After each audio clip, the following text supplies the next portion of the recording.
Hey everyone, this is Nick Ponzio, Italian national champion in the shot put, and you are listening to ATHLÈTES MONDIAUX. Hi everyone, welcome to the ATHLèTES MONDIAUX podcast. If this is your first time listening, ATHLèTES MONDIAUX is French for athletes of the world. In this podcast, I interview track and field athletes from all around the world in their native language when I speak it. By the way, my name is Mathilde, I'm from France and I'm a polyglot. I created the ATHLèTES MONDIAUX community back in 2005. My guest today is Nick Ponzio, the Italian champion in the shot put. In our conversation, we talked about his intros, of course, but also about what it's like being self-coached and about where Nick gets his motivation. We recorded the interview in December of last year, and I really had a great time talking to Nick.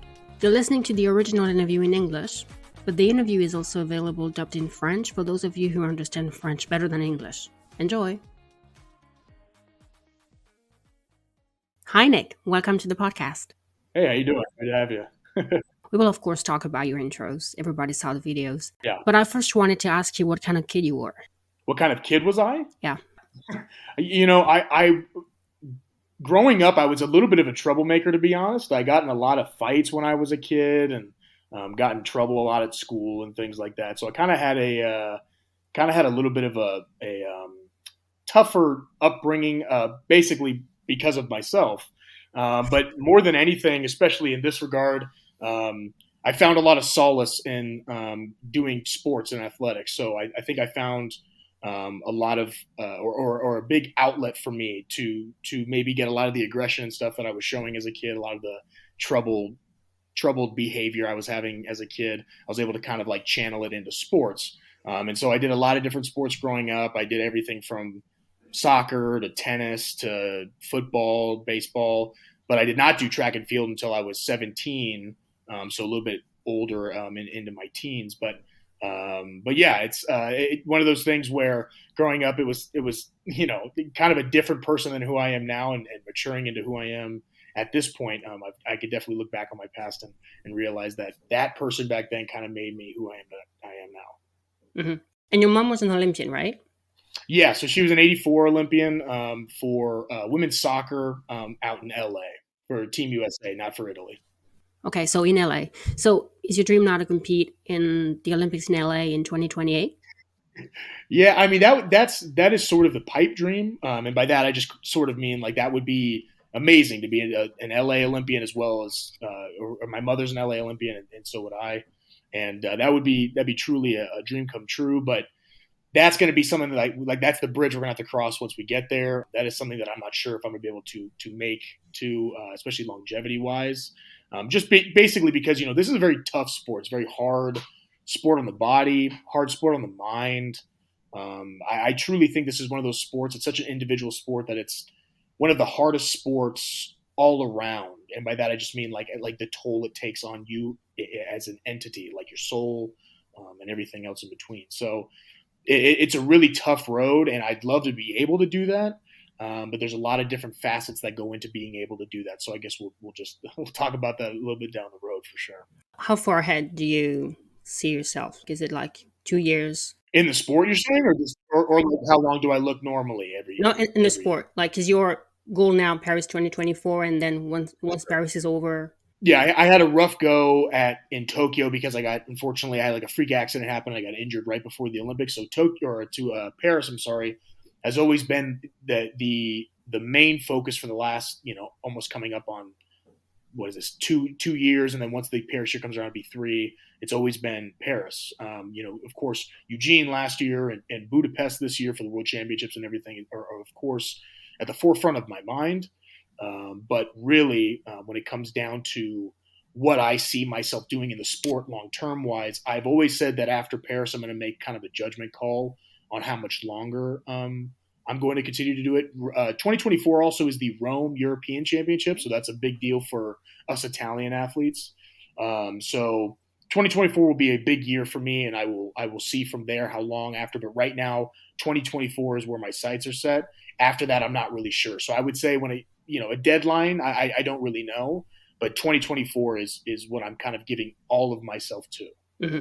Yeah. So you said you did a lot of different sports growing up. What made you start on the shot put? Yeah, this is a very common question I get with a lot of the interviews or podcasts that I do, and I'm sure as a lot of people see, I call myself vertically challenged because I'm a little bit wider than most. So I'm a big stocky guy, and I've always loved strength training and strength sports and everything power output wise. And I had a friend who I played football with who did this in the off seasons. It was just kind of like, hey, you can come do this and enjoy yourself and continue to lift and eat and everything like that, and do all the things you want to do to be a better football player. And that was kind of always my goal, because I wanted to go play football at university and everything else in between, maybe possibly outside of university at the professional level as well. And so I just decided to do it, and kind of fell in love with it right away. Got really good right away. In America, we throw the 5.45 kilo shot, whereas everybody else throws the 5 kilo and the 6 kilo shot, and got really good with that weight right away. Was able to take my talents to university and everything like that. But that was kind of how I got into it, and that's essentially why I've decided to continue to do it, because I just had such an affliction with it, and such a, I don't know, just a natural feeling for the movement and everything. And I just decided, this is something that I think I could be really, really good at and pursue. And so now I've been fortunate enough now to be an Olympian and a professional world championship finalist multiple times and Diamond League finalist and everything else. Is being a shot putter what made you get a free education? Because I know the system is different in the US and in Europe. Yeah, so for me, it was a free education. So I went to 2 different universities, and I was fortunate enough to get a free education at both. I transferred, but yes, for most of it's weird in America, because the scholarship system for universities for different sports is different. So like every sport gets different amounts of scholarships they can give. And that's based on a thing we have here called Title IX, and they allocate different things for men and women's sports. Essentially that happened once women's sports were able to be able to be done at universities. And so for track and field, we only get 12.6 male scholarships. So they kind of cut it into a weird form. I don't know why they've chosen 12.6 and not just 13 total, but they do 12.6. So if you were a very elite high school athlete, so a prep or youth athlete, you get to have your education essentially paid for. And so I was lucky enough to be one of those, and I got my education paid for at both universities. Yes. Yeah, it's sometimes a bit hard for us to understand in Europe. Yeah, it's like I said, it's a very, especially now in America, because we have a thing called the NIL, which is basically, university athletes are supposed to be amateurs. And so essentially they're not supposed to be getting paid. And now they can get paid, and there's different ways they can get people to universities now. And so it's very, very strange now how they get kids to go to university, or what they're on, scholarship, financial, or anything else monetarily. It's a complex thing, and it's kind of a free agency, wild west out there, if you understand that. Yeah. So what did you study? In school, I studied psychology, and I had a minor in occupational therapy, which is essentially like a physical therapy sort of endeavor that helps people when they get injured in their occupations for life. So rather than it being just for sports, it's like somebody's a carpenter and they cut their hand off. You help them get back into being a carpenter through various rehab and everything else. So I found that very, very interesting. That was something I wanted to do for a period of time. So yeah, I got my minor in that, and then psychology just for a lot of the different stuff I wanted to do with my life, and also sports as a whole, because I had a sports emphasis with it. And so I basically was just doing it to be able to use it for myself and for what I wanted to do later on. And how did training work when you were a student? So it's difficult because essentially as a student athlete, you're trying to make both full-time jobs. So you're trying to make being a student and going to school and everything a priority, as well as being a full-time student athlete, or I'm sorry, just an athlete as a whole, I should say. So it's hard because you go to school and you want to do your best. There are a lot of athletes out there that choose not to, because they want to just focus on their sport and they want to take that to a professional level. But there are other athletes, and I would say the majority of them do this, which they try to make that an emphasis. So it's difficult to get everything you can out of college when it comes to athletics. Me particularly, I made academics a very big part of my time at university, and I was fortunate enough to graduate from a very, very good school at University of Southern California with a degree and honors as well for it. So I graduated with high honors, which was amazing. Now, I didn't necessarily feel like I got everything I could out of college athletically, which is a big reason as to why I continued. So to answer your question as a whole, it's very difficult. I feel like I didn't get as much as I could. And a lot of kids I know feel the same. So that's why I think a lot of them pursue endeavors outside of college and to pursue a professional path. Mm-hmm. And after college, what did you do? Yeah, I mean, I'm a professional, so my full time job is as a shot putter, I should say, and so it's basically I'm fortunate enough that I get to travel the world and do my job at a really high level and get paid pretty well for it. I get funded by the Italian Federation really well, and so that's basically my employer is the country of Italy, which is nice. FIDAL, our federation, is basically my boss, so.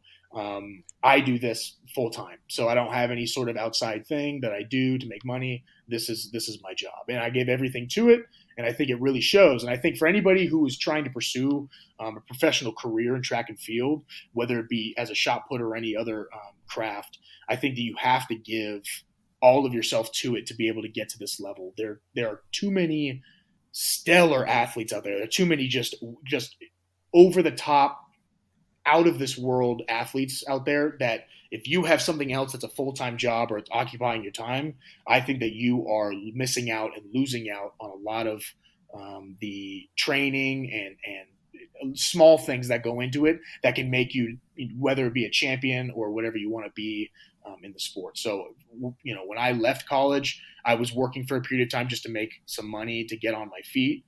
And then when I decided to do that, I finally threw, as far as I could and beyond. And I think that's the big reason why I am where I am. But don't you think that sometimes having something else in your life helps with balance, like if you're injured or if your life is not 100% track and field? Yeah, no, I definitely agree. But I think it's good to have like hobbies and stuff.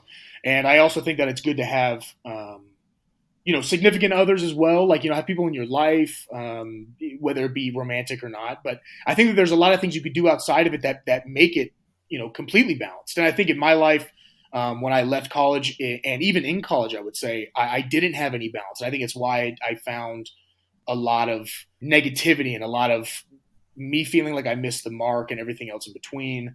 And then when I finally found balance, so, being able to train as hard as I want full time, as well as being able to have things outside of the sport that occupy my time, I think that's when I truly became a really, really good athlete. And so I think that is incredibly important. But I think whether having a full-time job and trying to be a full-time athlete and trying to reach the levels that a lot of us that are using this full-time is very, very difficult. So I think the balance card is good, but you have to be able to do that with other things.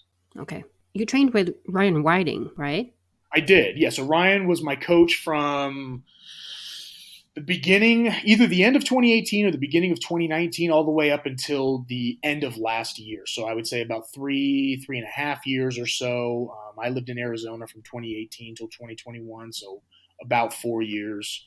And we did. Ryan was an amazing coach to me when I was there.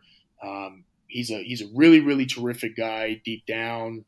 He really cares about his athletes and really wants them to do well.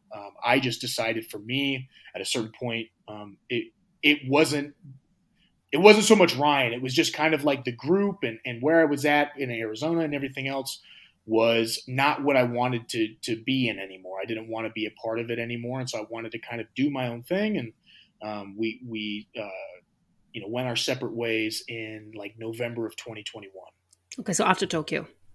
Yes, after Tokyo, yeah. So he was my coach during the Olympic cycle, and then now I was self-coached all of last year, and right now I'm technically still self-coached, but I work part-time with a man named Justin St. Clair, who is the throws coach at the University of Nebraska-Lincoln out here. Let's talk about Tokyo. Can you tell us about the experience, about the whole process to be an Italian athlete? Yeah, so the process to get to being an Italian athlete was very difficult, and it didn't have to be. It just was because of COVID.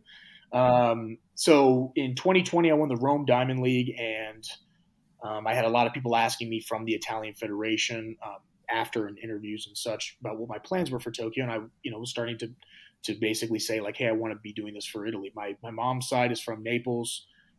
and my dad's side is from Sicily. So I am full Italian, and so it was one of those things where, because my heritage, we started the process, me and my agent, with the Italian Federation right away. Now, the process took a long time because of documentation. So I had a lot of documentation from, or original documentation from, the turn of the century and everything. But the way that citizenship works now, you have to be able to have documents from the last 5 years. So you were not an Italian citizen back then? No, no. So back then I was just strictly an American athlete. So I Okay. had to get my Italian citizenship, and so that's what we were working with the federation to basically make it an expedited process because they wanted me to be an Olympian for them. So we had to work with the consulate here in the United States, which there are multiple Italian consulates, but the one we were working with was in LA, and it was just a very, very slow process on their end. The federation was trying to get me to do it, quicker and quicker, and then I had to finally tell them, it's not me, it's this the consulate is taking so long, and I don't know what's going on with them and everything else. So they kind of came down on the consulate, and they finally were able to kind of expedite the process, and I got it really quickly. So I've been an Italian athlete probably since April, I'd say, of 2021. So about a year and a half now. And it's been great. They've been very, very supportive. I have loved being an Italian athlete. I come from a very rich culture and a rich Italian household growing up. So for me, it was something that I've always wanted to do since the 2016 trials. I was still at university then, but it was just kind of like something I was like down the road I want to do. And so far, like I said, with it being so supportive and everything like that, I've flourished. But at the time with the Olympics, it was my first team, so I knew nobody. I didn't even know the trainers or anything like that. And then so I had to go to the Rome, or I'm sorry, the Italian Olympic Training Center. So it's CONI, which is the Acquacetosa, which is in Rome. And I had to do some training while I was doing medical procedures and everything else just to get basically finalized for the Olympic team. So because I had to be a rapid process. And as I was training, I had a very freak accident happen in the weight room. I was doing an overhead lift, and it came down and crashed down on my legs. And I had some, tearing of some stuff in my knees. And so it was just a very, very tough process. When I got to Tokyo after that, because I was still able to, do some things athletically, and I was never going to not throw because I wanted to have that glory of being an Olympian. So I went to Tokyo and was doing so much rehab and stuff. I feel like I didn't even get to truly enjoy the actual experience of it as a whole. And I was just trying to be able to perform and get back. And I just, like I said, I kind of neglected a lot of things. And so my experience at the Olympics was, when I look back on it, is technically negative, but I as I've grown from that experience, I look at it more positively as oh my gosh, I've done something that so few people get to do in their entire lifetime, and so few people will ever be able to do that. For me, it's now become a positive. And whether or not I perform to the level I wanted to, I have another opportunity to do so in about a year and a half anyway. So it's coming, it's fast approaching. So I feel like to be able to have glory again is in my sights for sure. But what did you have to do to qualify? Because there are other good Italian shot putters, right? Yeah, so there's It's not that easy. Yeah, no, To there's qualify two for of anything. them. So there's three of us total, but two others is what I mean. And the other two, I'm sorry, are Zane Weir, which is a very good friend of mine, as well as Leonardo Fabri, who's also a good friend. Leonardo's actually from Florence, so he's homegrown. Zane is from South Africa, and I am from America. So it's quite nice to have three people from three different kind of parts of the world be able to throw for our homeland, and it's been a tremendous experience. But for me, I've had the Olympic standard since early 2020, so during the COVID year. So I already had the automatic qualifier for World Athletics for the Olympics. And basically from there, like I said, I just had to get my citizenship. And then what I was told from the federation was I had to go to the Italian Olympic trials, so like our national championship, and I had to win. And I was fortunate enough to win in 2021. It was my first national championship in anything ever, so it was really amazing. And I was able to then book passage to Tokyo from there. And so you were injured, and then there was COVID. So I guess Did you have to leave the Olympic Village like right after your competition, or were Yeah, you able to stay and see the other Italians compete and get all of the medals? yeah, it was wonderful to be able to see some of them. I believe I got to watch Marcel, but I did not get to watch the 4x1, and I believe I did not get to watch Gianmarco Tamberi tie with Mutas Barsham, I believe is his name, from Qatar. But I did get to watch Marcel, which was an amazing, amazing experience.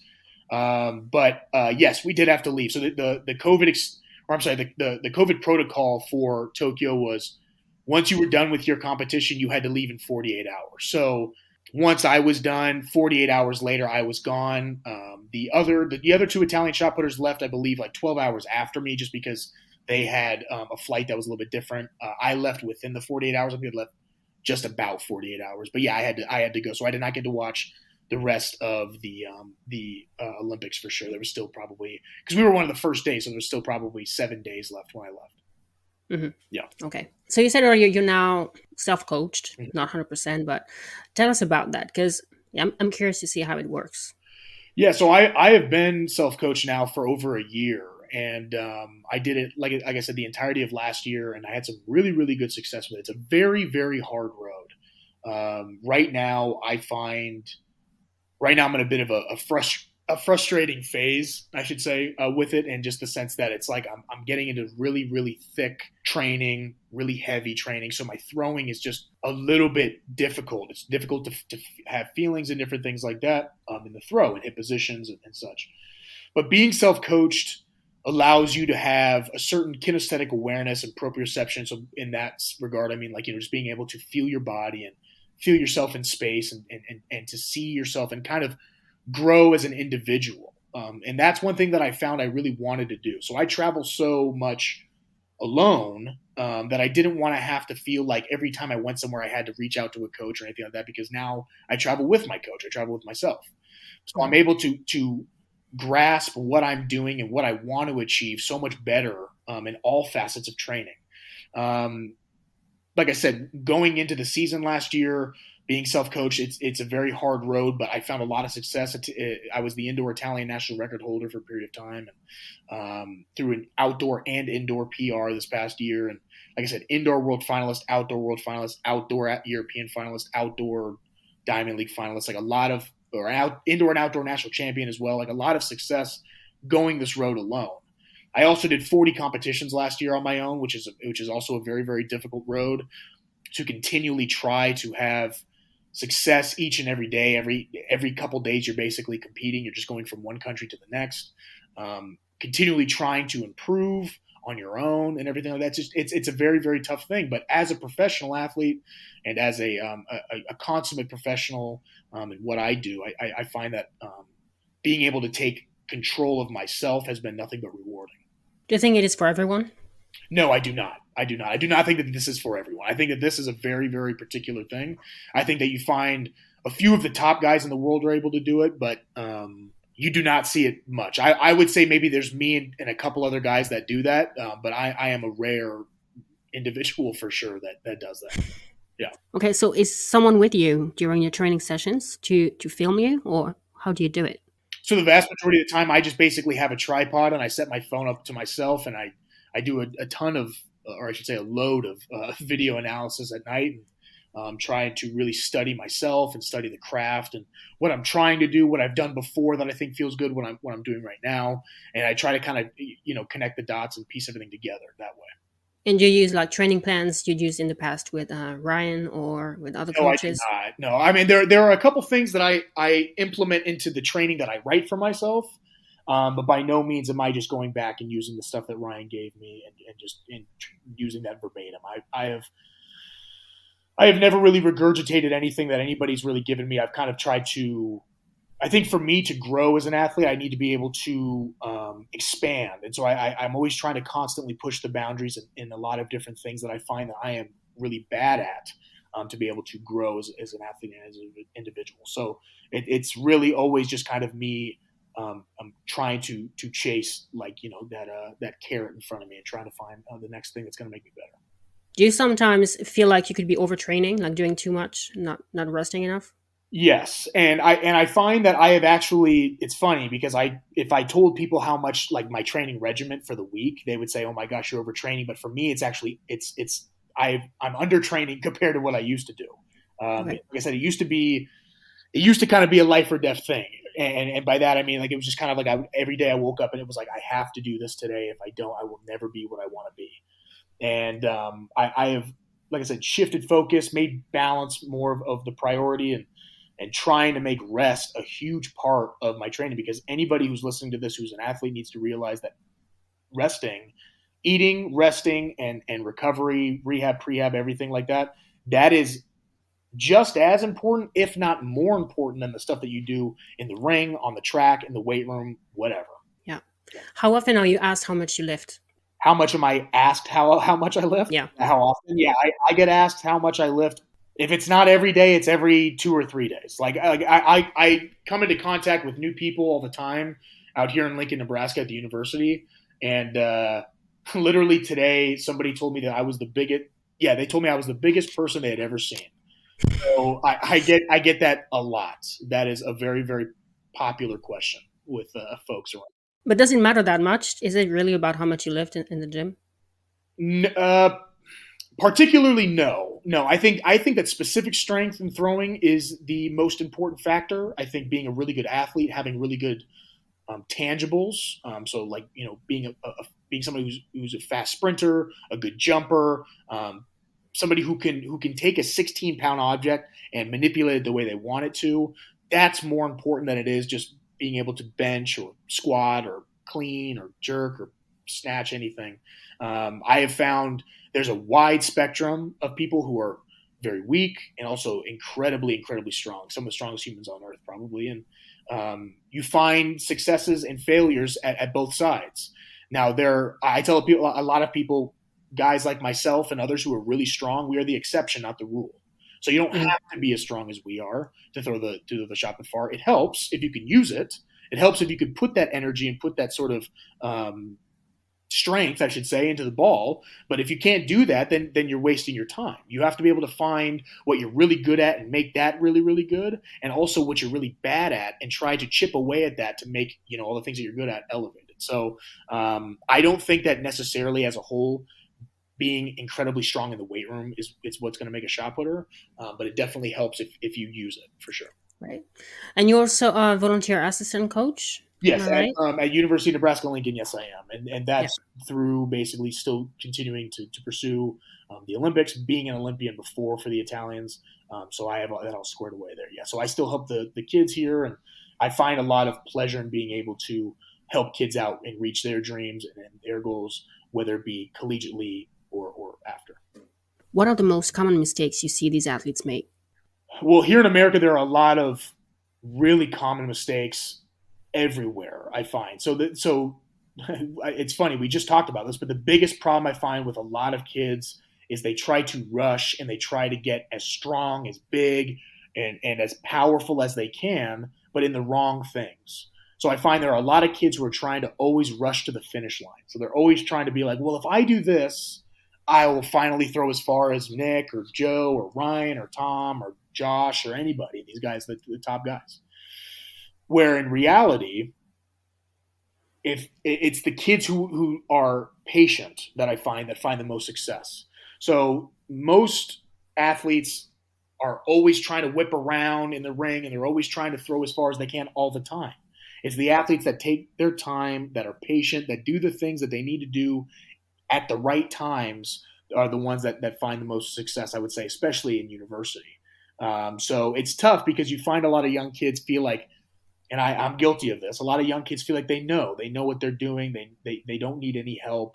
They can just figure it out. But there's the ones that are patient, who are receptive of help and everything like that, that find that they can reach heights they never even thought that they could. So yeah, I would find that that's the biggest thing with young kids, especially here. Mm-hmm.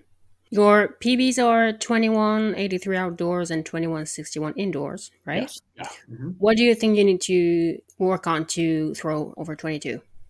So, like I said, I was guilty of the things that I just said with the young kids, and it's still had a big hindrance on my life. So, I'm sorry, not my life, my career. So, My biggest goals are to have 22-meter PBs indoors and out. I think there are 10 to 15 guys total that have ever done that in the world. So that's my biggest goal, trying to do that. For me to be able to do that, I have to continually chip away at the person that I once was to become the person I'm trying to be. And by that, I mean, when I was young, I was a part of that mindset of being like, I'm just going to get as big and strong as I can be. And that's going to ultimately make this heavy object to go farther. It's a common misconception. Now I've become so much more of an athlete, so much more of an all-around, well-rounded man and athlete that I feel like it's starting to finally show in my performances. So I'm just continually trying to push the boundary of being that person. So trying to expand that well-rounded person rather than just constantly hammering the nail and having it go nowhere. Mm-hmm. Okay. You're my first shot putter on the podcast. Oh, wow. There are a lot of preconceived ideas about shot putters. Like, we just tend to think you guys can eat anything you want, and you're just What are the is there? Sorry. I said I call it fat men ballerinas. That's what they call us. They just think that we're just big guys that just twirl around in a circle. Yeah. Yeah. So is there one preconceived idea that is 100% untrue and one that is 100% true? Yeah, the eating anything thing is completely untrue. It's funny. My girlfriend always comments on this all the time. She comments on how well I eat. So I'm such a big guy, and she's like, she and many other people just kind of suspect that it's like, well, it's because you just eat whatever you want and you just kind of put away as much as you can, and it's not true. There's a lot of benefit in eating really good and being a really, really sound athlete by having proper fuel. And I think that by eating whatever you want, eating pizza and foods that are bad for you, I should just call it pizza, donuts, cake, whatever it may be. But foods that are necessarily not great for you, you find that your output is a lot less. Now, misconceptions that are true, I would say, or I should say misconceptions, stereotypes, I should say, that are true. Yeah.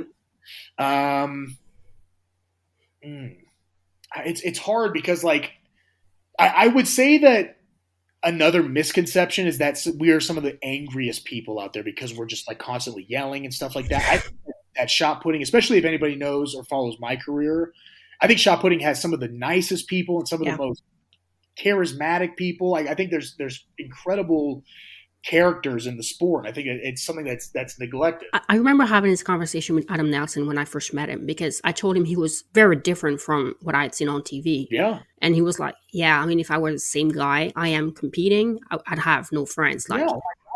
If I was continually the person that I was when I'm just performing, it'd be a very hard person to be around.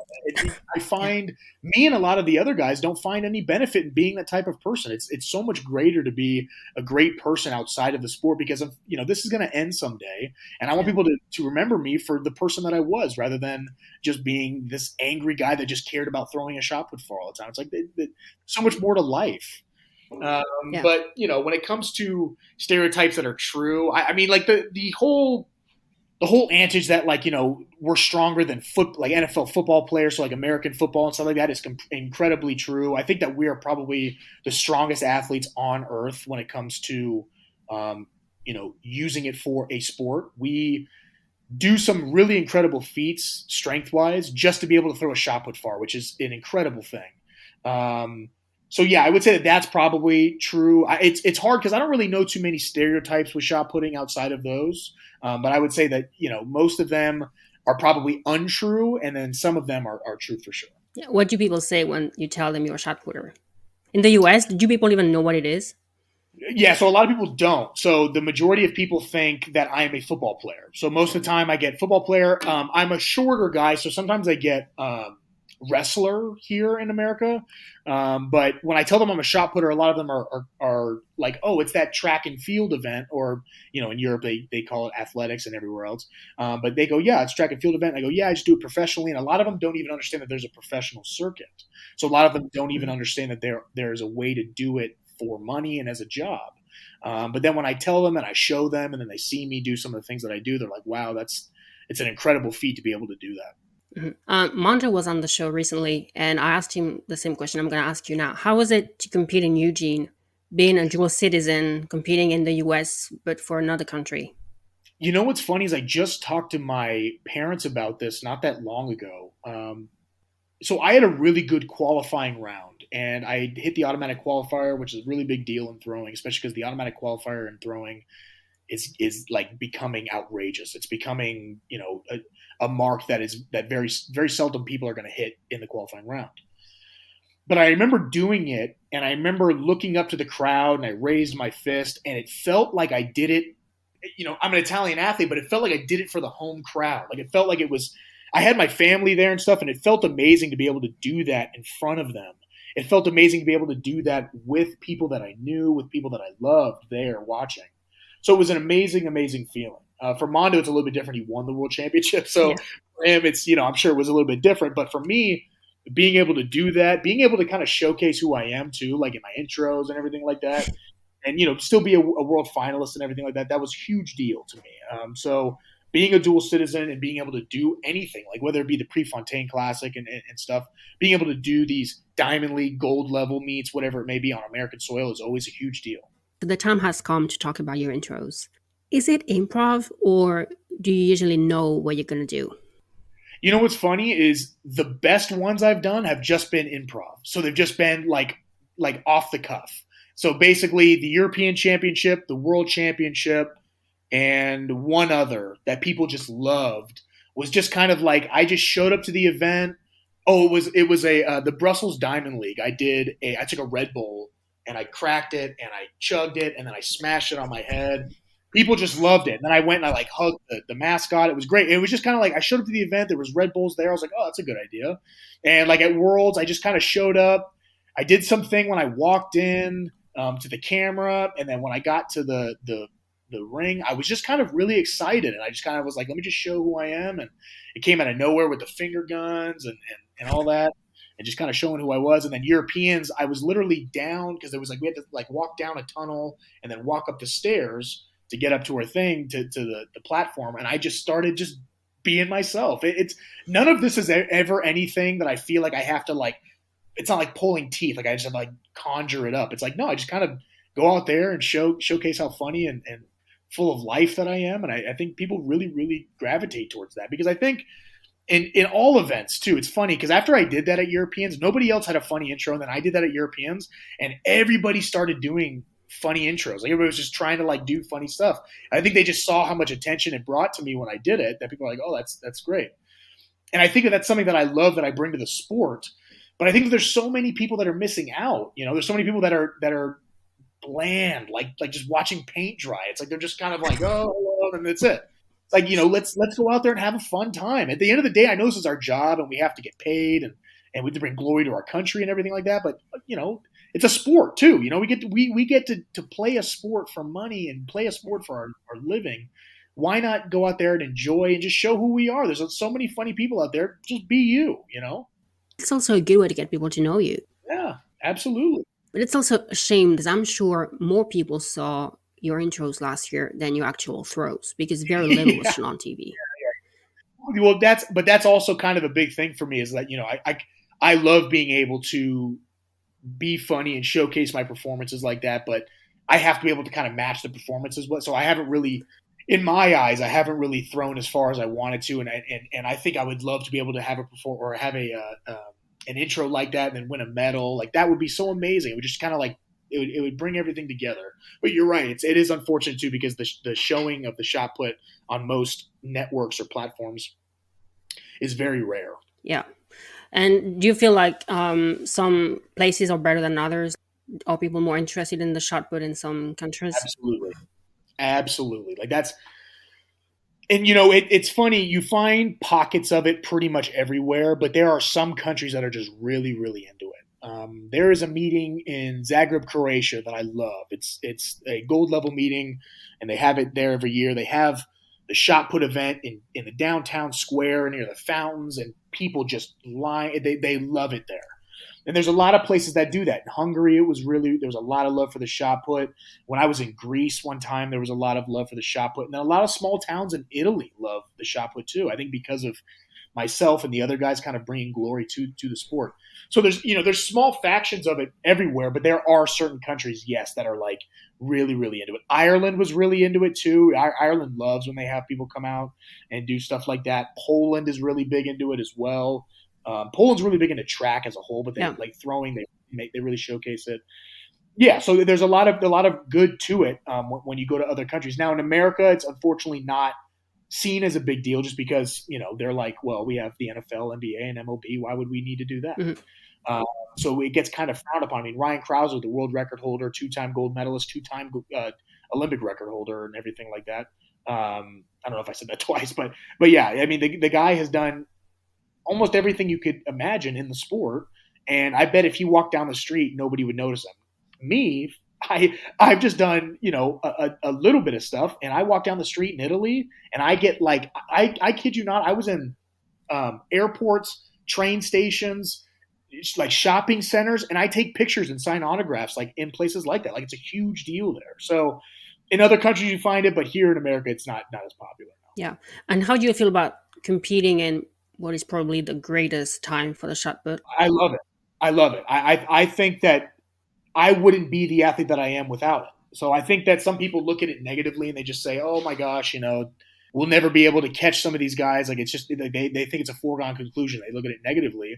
But for me, I think, man, I'm already such a hardworking guy, and I already strive for the moon every time I go into just a normal training session. So for me, it's easy to be able to kind of continually push myself all the time to be better, try to be better than some of these athletes are, and just being, a better version of myself. And I think for me, I'm happy that I'm in a time like it is. So for me, it's one of those things where I don't look at it negatively. I look at it positively. In Munich, the qualifying round and the final were the same day, right? Yeah. So that was the first time I had ever done that. It was like a 9 a.m. qualifying and then like a 7 p.m. final. It was a really tough thing to try to maneuver. And so you knew it before? Did you prepare in a different way? Yeah. So I was fortunate enough that, like I said, the Italian Federation and the team itself does a really good job to try to get their athletes to be as best as we can be. So I was told about this weeks in advance, and I had been doing 2-a-day training in the morning, training in the evening, to be able to sort of get that same sort of feeling. Now, I mean, no matter how much training you do, it's never going to get you prepared for it like the day will be.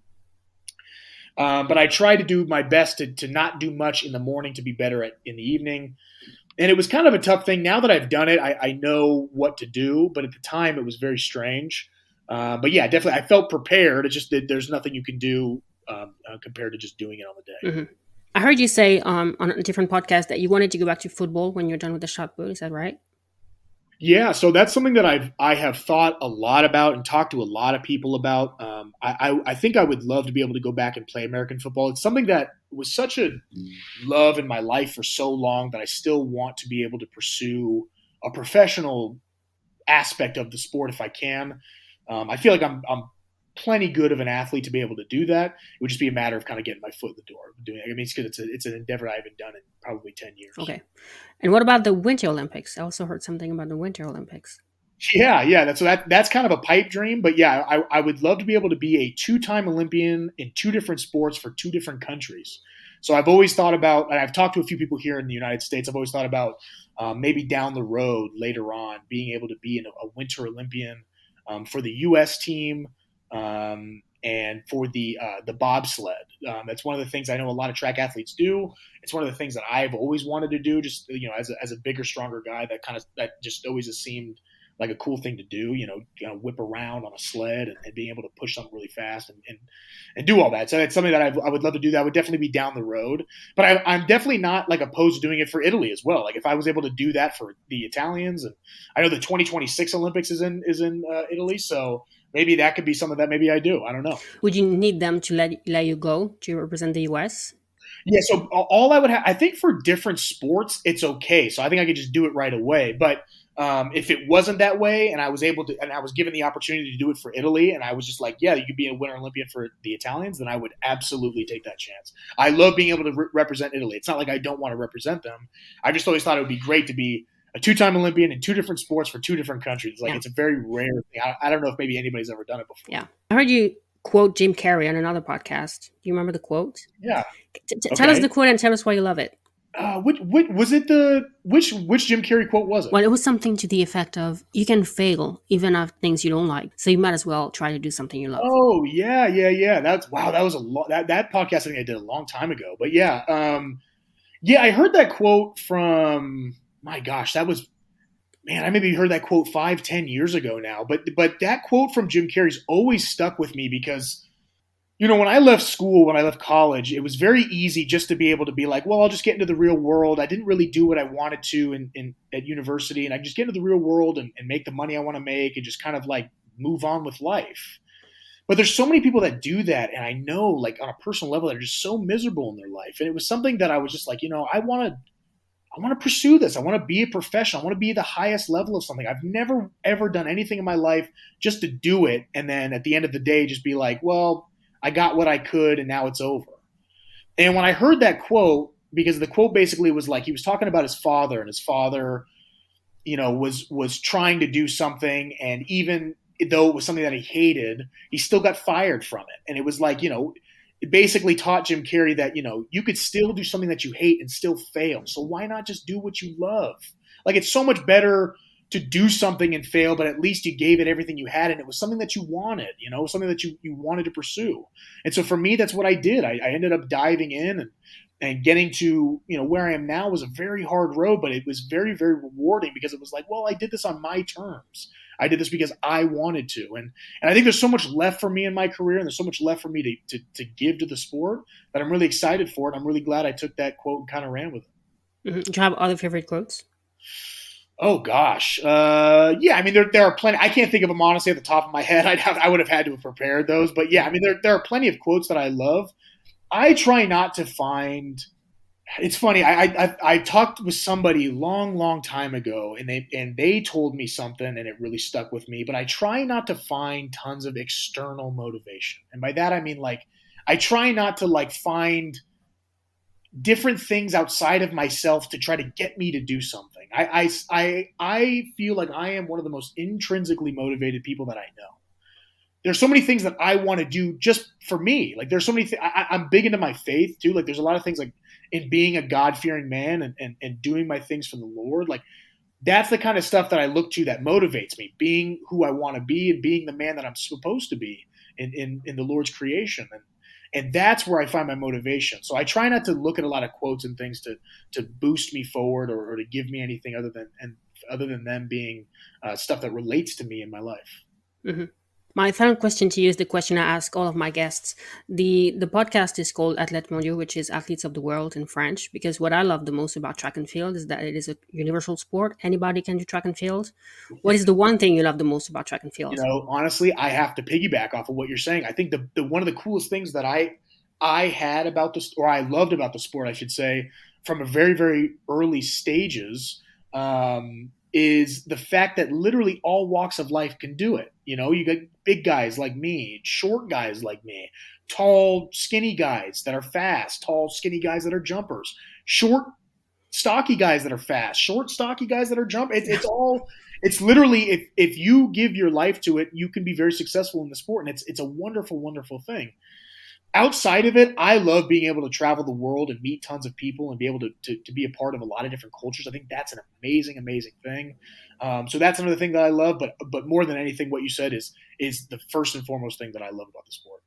Thank you, Nick. Anything you want to leave us with? No. I mean, I appreciate you so much for having me on. Like I said, I really, really enjoyed being on, and I really hope everybody enjoys, and I hope everybody enjoys what I do this year, and it stays tuned for the performances that I have and more intros.